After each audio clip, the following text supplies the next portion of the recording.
कामचोर देवरानी। एक बार की बात है, सुषमा अपने पूरे परिवार के साथ खुशी खुशी मोहन नगर में रहती थी। उसकी 2 बहुएं थी, पल्लवी और शिवानी। एक दिन दोनों बहुएं रसोई में काम कर रही होती है कि तभी उनकी सास सुषमा उन्हें बुलाती है। अरे बहू, जरा इधर तो आना। शिवानी, जरा जाकर देखना सासू माँ क्या कह रही हैं। दीदी आप ही देख लो ना जाकर, आपको भी तो सुनाई दे रहा है। अरे मैं आटा गूंद रही हूँ ना, तुम चली जाओ। हाँ तो मैं भी तो सब्जी काट रही हूँ ना दीदी। अरे बहू जल्दी आओ। ओह, ये तो जाएगी नहीं। मैं ही जाकर देखती हूँ कि क्या करना है। पल्लवी सुषमा के कमरे में जाती है। जी मम्मी जी, क्या हुआ? शाम को घर पर कुछ मेहमान आने वाले हैं, तो तुम अच्छा सा खाना बना लेना बहू। ठीक है मम्मी जी, आप बता दीजिए क्या क्या बनाना है और कितने लोग आ रहे हैं।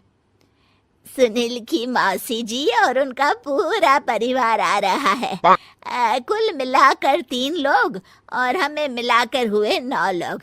तो अभी से ही तैयारी करना शुरू कर दो। और हाँ, घर की सफाई भी कर देना, हाँ अच्छे से। जी मम्मी जी, सब काम हो जाएगा, आप चिंता मत कीजिए। पल्लवी शिवानी को घर में मेहमान आने वाले हैं इसके बारे में बताती है।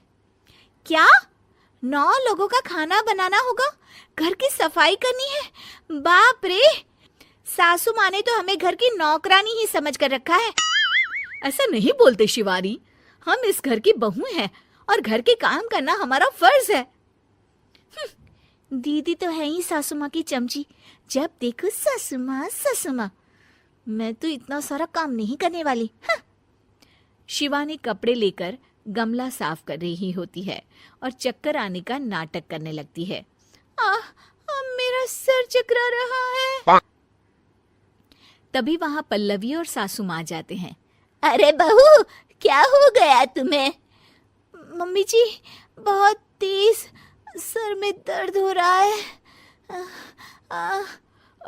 तुम एक काम करो शिवानी, आराम कर लो। नहीं नहीं दीदी, घर में मेहमान आने वाले हैं, मुझे आपकी मदद करनी चाहिए। अरे कोई बात नहीं शिवानी, तुम आराम कर लो, मैं सब काम कर लूंगी। ठीक है दीदी, अगर आप इतना कह रही हैं तो आराम कर लेती हूँ।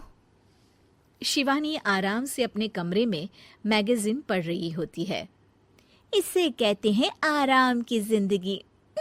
इतना सारा काम। चलो, सारा काम खत्म हो गया, शिवानी को देख आती हूँ।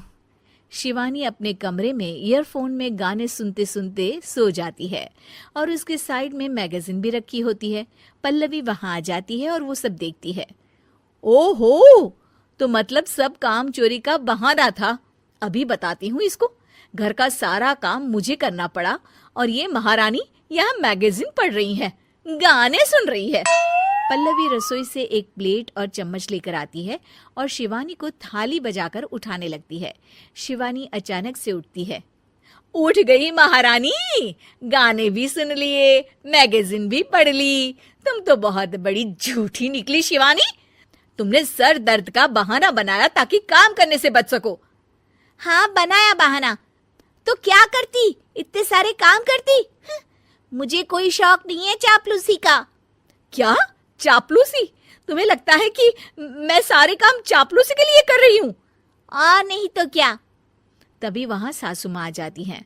अरे बहू, वो लोग बस आने ही वाले हैं, तुम तैयारियां कर लो। जी सासू माँ, तुझे तो मैं बाद में देखती हूँ। सब खाना खाने बैठते हैं और खाना शुरू करते हैं। तभी सुनील की मौसी बोलती है। वाह भाई वाह, खाना तो बहुत ही अच्छा बना है सुषमा जी, एक एक चीज में क्या स्वाद है। ये सुनकर शिवानी मुंह बना लेती है। उसे अपनी जेठानी की इतनी तारीफ रास नहीं आती। आपकी बहुएं तो बहुत ही अच्छा खाना बनाती हैं। हाँ, बनाती तो दोनों ही अच्छा है, पर आज ना ये सारा खाना बड़ी बहू ने बनाया है।